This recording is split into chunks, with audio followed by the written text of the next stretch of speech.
Alright, so hey everyone. Today I want to take a look at the dead zones for Subnautica 2. This is being demonstrated on the Xbox Series X in case it differs on other platforms. But to get into it, for movement we have a 20% radial dead zone, and this is very easy to see because your movement or your character animations trigger as soon as you exit it.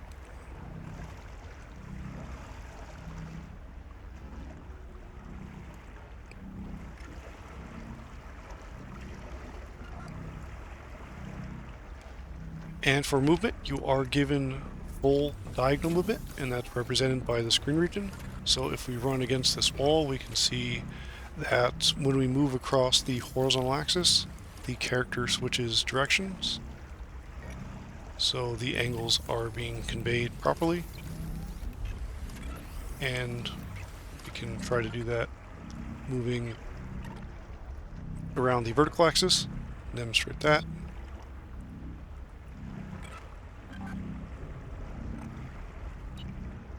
So you have full diagonal movement for your movement dead zone.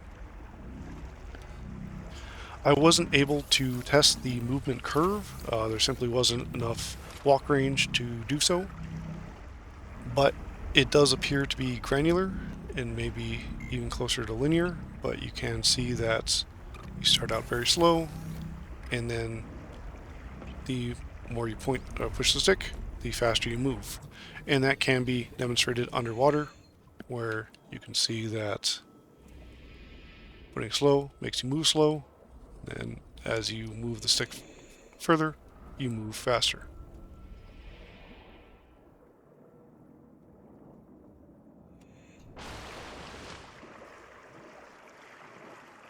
Now for the camera, go up on top of this coral, at least try to.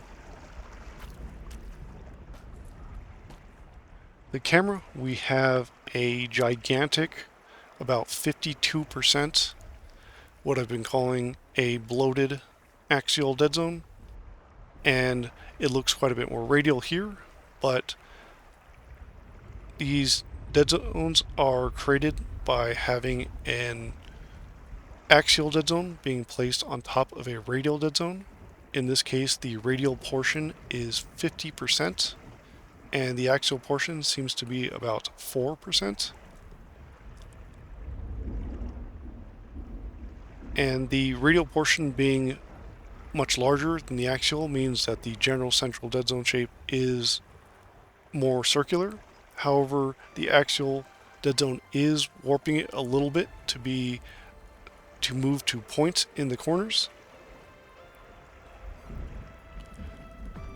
But you can see just how massive this dead zone is, just how much stick movement I can make without any movement occurring with the cursor. But this type of dead zone, this axial portion, normally restricts diagonal movement around the axes. And I say normally because there is a pretty big caveat here, which I'll get to in just a little bit.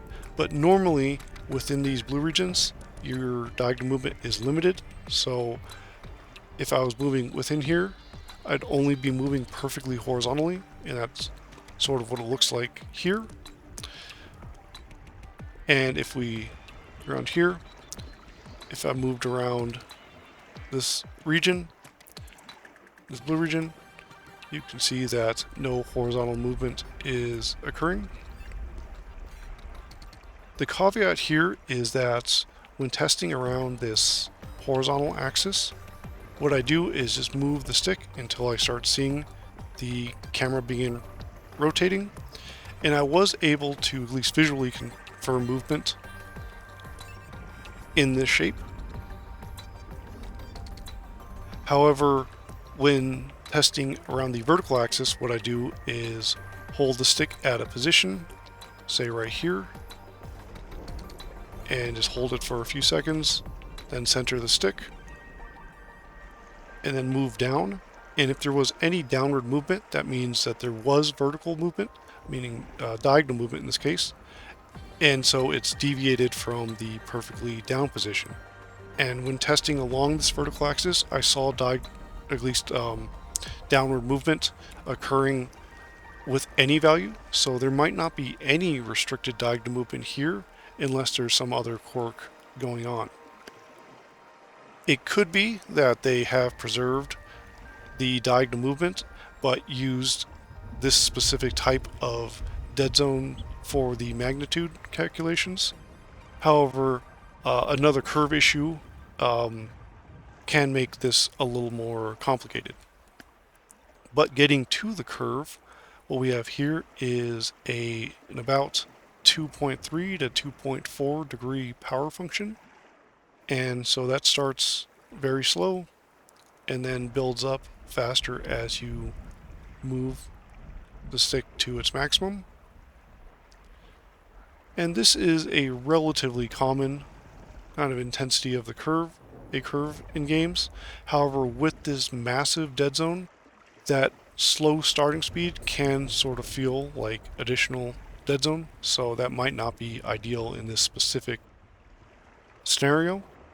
But the much bigger issue with the curve is that it's applied per axis, meaning that it's calculated separately horizontally and vertically rather than from the distance from the center, and that causes two significant issues. One is that it generally makes diagonal movement slower. So if you move, say, to this position on the stick, you can see you're moving this fast. But if I move to the same magnitude here, it's actually quite a bit slower. And for the majority of your magnitudes, that's going to be the case. However, you can see that my stick can lean a little outside of this graph diagonally. If your stick, at least very commonly with these axial implementations, if your stick was able to reach the full corner of the analog module range, if the input was unscaled, you'd actually be able to move faster diagonally than your cardinal directions. However, what they've done is they've taken any of this extra movement and just considered it 100%. So if you're moved at, say, 110%, it's just considering it 100%, which is ordinarily good. However, with this axial implementation, it's basically taking that limited clamped range and applying the curve per axis like that, and that's making it so that you only have slower diagonals to work with. Additionally, this axial curve implementation biases your diagonal movement towards the closer axis, and this is something that also makes testing these diagonals a little more difficult because they start much slower than they should. But you can see that if I bob around this axis, that's really not being conveyed too well in game. I'm pointing at a pretty obvious angle, and it's a little more subtle than what you're seeing the stick at. And if I move back to the pod, we can compare this with the movement. Again, I don't know which curve the movement's using, but it's probably closer to a linear curve. And that's easy to, or at least we'll see right here. So I'm moving right around the horizontal axis, and you can see that those angle changes are pretty notable. But if I do the same with the camera axis, they're quite a bit more suppressed. And if the movement curve was using a linear curve, there's actually no difference within the 100% magnitude ranges between an axial linear implementation and a radial. So if movement was still a linear and being implemented radial or per axis, there wouldn't be an issue. But since the camera curve has such a slower curve, there is, and that's warping the diagonals so that they're much more shallow around the axis.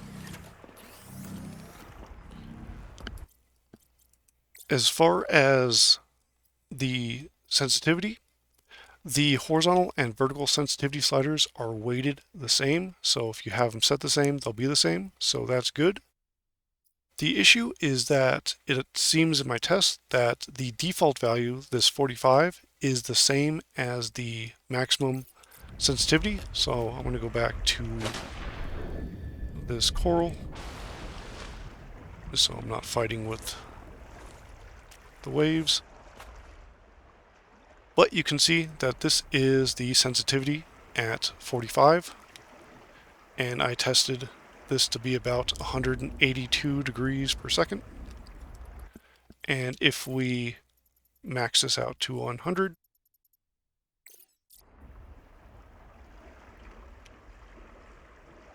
this ends up being exactly the same at 182 degrees per second.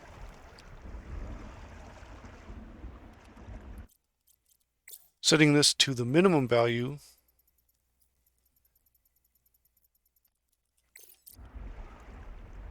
gave me about 66 degrees per second. So lower values do slow down the sensitivity, but I only tested these three ranges, the default, max, and min. So I don't know exactly when it starts slowing down, but basically half your sensitivity slider doesn't do anything, and ideally that will be fixed. And 182 degrees per second is pretty slow.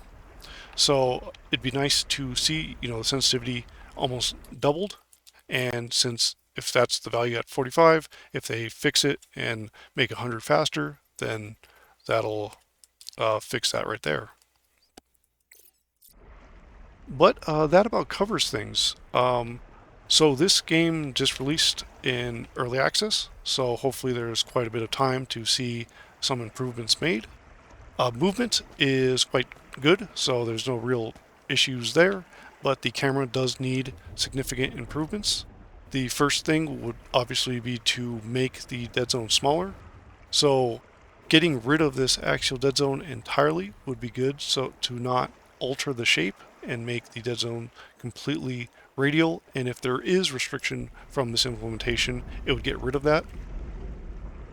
But change the default dead zone size to 20% to match the movement dead zone. Additionally, adding options for the movement and camera dead zones would be requested. Smaller dead zones can make the controls feel more responsive and make it easier to make precise adjustments. So it'd be nice to have an option that would allow players to edit that, and maybe also increase it so a slider could range from 0% to 50% for players that like this default or need it, but players who want really small dead zones can access that with a slider. For the curve, changing that from being set up per axis to per magnitude would fix the slower diagonals as well as the suppressed diagonal movement around the axes. And I'd also like to finish by requesting an option for the curve. So the default being at about a 2.3 degree curve is fine, and that could be the default, but adding a slider to control the degree of the curve, a range from 1, say that's linear, to 3, which is cubic, would give players a huge range to customize. So the default can stay as it is, but having a slider would allow players to customize it to exactly the preference they want. And a change to make the dead zones perfectly radial, have correct full diagonal movement, have a radial-based curve implementation, and dead zone and curve options would really idealize the controls. So hopefully that can be implemented at some point. But otherwise, that's it for me. So thanks for watching, and everyone, have a great rest of your day.